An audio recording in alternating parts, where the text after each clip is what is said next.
you should come to a realization where I have had enough lessons. I have had enough lessons, and now it is time for me to put action in whichever realm I'm supposed to put in. If it's lessons regarding relationships, regarding people, what have I learned? And it's not about these other people.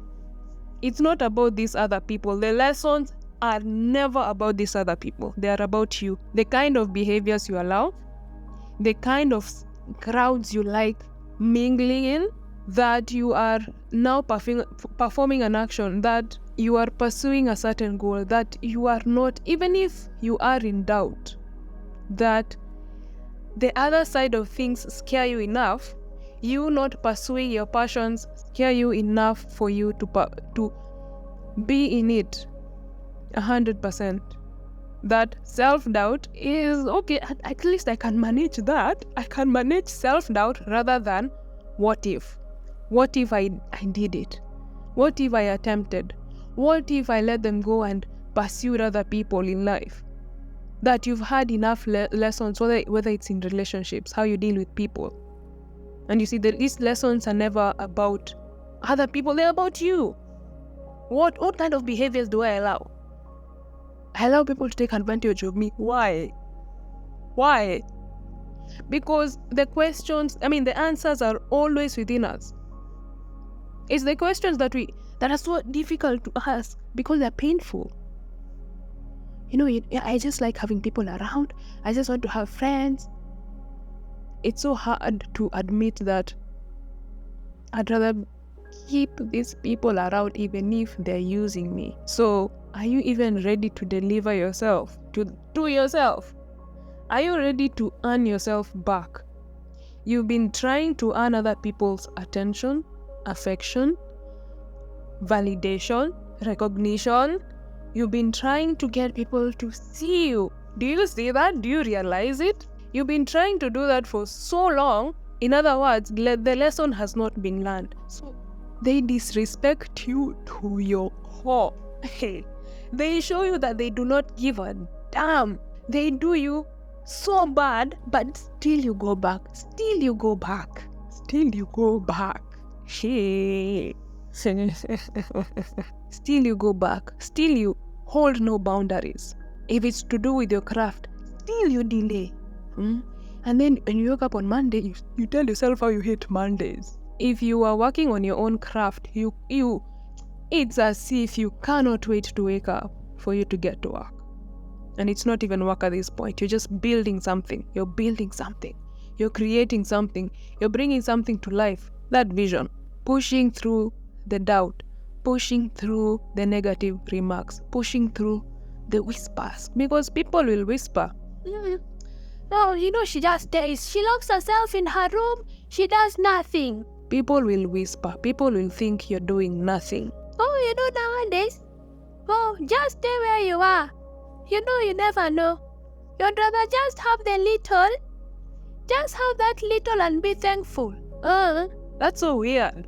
That's the weirdest kind of thinking I've ever had. Just be satisfied with the little you have.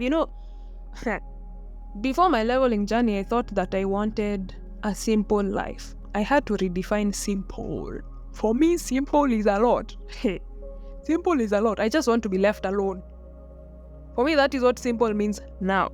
Simple means I just want to be left alone. I don't want chaos. I don't want drama. I just want to be left alone. I want to have a homestead with a river. And hey, that's a big dream. But when other people say, just be satisfied with the little you have is the bare minimum. That's what they say. That's what they're meaning. Be satisfied with the bare minimum because you never know. You see, everywhere rains.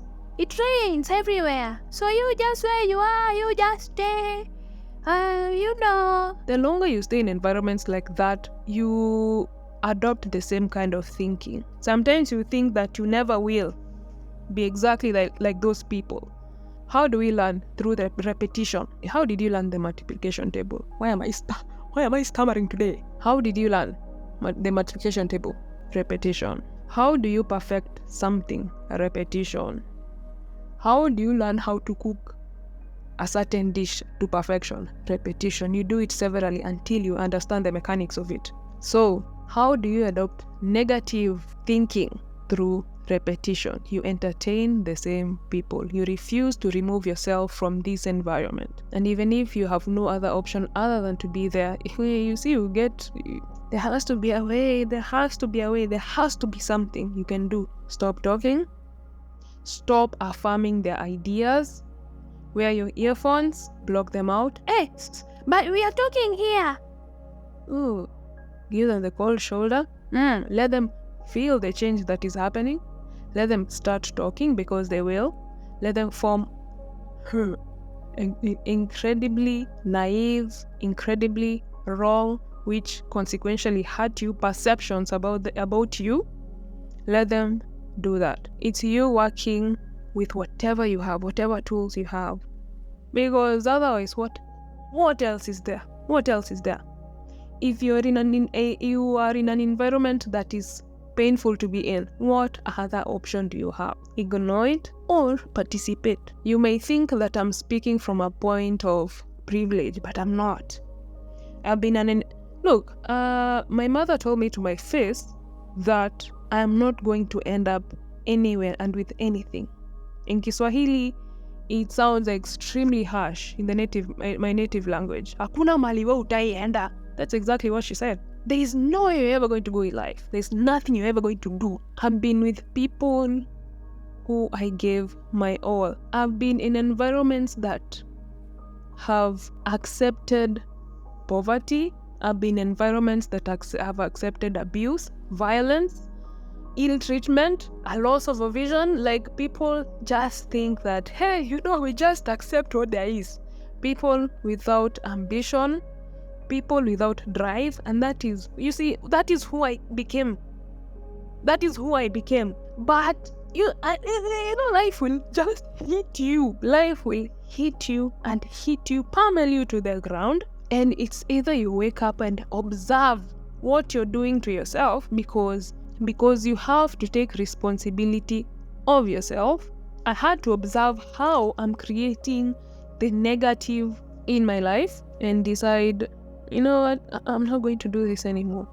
And then beyond that, you see, you make a choice and then you suffer the consequences of your choices. And when I say that, I don't even want to scare you, because the word suffering sounds so bad. It sounds extreme, but you have to pay a price for what you want.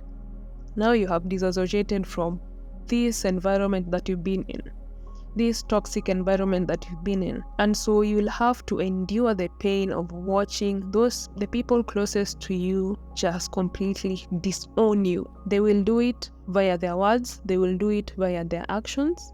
You will feel it in their energy, and it will be painful. Some of you know exactly what I'm saying. You know exactly what I'm saying. Maybe you're in this stage right now. But this is a point where you just have to stick through. There is nothing else. Your disassociation will be in vain if you give up now. If you can only stick through this journey long enough for you to see what's on the other side of this hill, then your actions will be validated. But people get to this point where they have enough. You say enough is enough. I'm not going to take this anymore and everything. But then they now start experiencing the consequences of what they have decided to choose, and then it becomes too painful. So they regress. They regress and re-embrace the past. You see, the past sometimes is very sweet. The peace you used to have, the sense of false is in brackets, the false community you used to have. You see, it wasn't perfect, but at least you had the people. You see, in this life, that kind of thinking, that kind of talk. But your character is being molded at this stage. Understand that your character is being molded at this stage. There's nothing I can tell you for you to feel like as if what I'm saying is true. There's nothing I can tell you. Hopefully at this point you resonate with what I'm saying. But then experiences are so personal. They're so personal. I can't fully articulate what you're going through. The only thing is, I can boost your motivation a little bit. I can boost your resilience a little bit. Stick. I don't know your situation, but it's going to work out. Things are going to You're going to understand things. You're going to understand yourself. You're going to understand life. Your path will become clearer. You see, you've not asked the right questions all these years. And now you're just starting to. If at all, you are at the beginning. And if you are in the middle, sometimes you see the light, sometimes it disappears, and then you see it again, goes away. That is the journey. You are exactly where you need to be. You are on the path. You're on the path. If you want to know that you are on the path, it appears and disappears, appears, disappears. You don't know what you're doing. You have faith, and then it goes away, and then it's like waves on the ocean. You are on the path. So, do you want to take a leap of faith? Or become an old man, filled with regret, waiting to die alone? Do not wait to die. And if you will, let it be triumphant. Let it be a celebration. You got this. You do.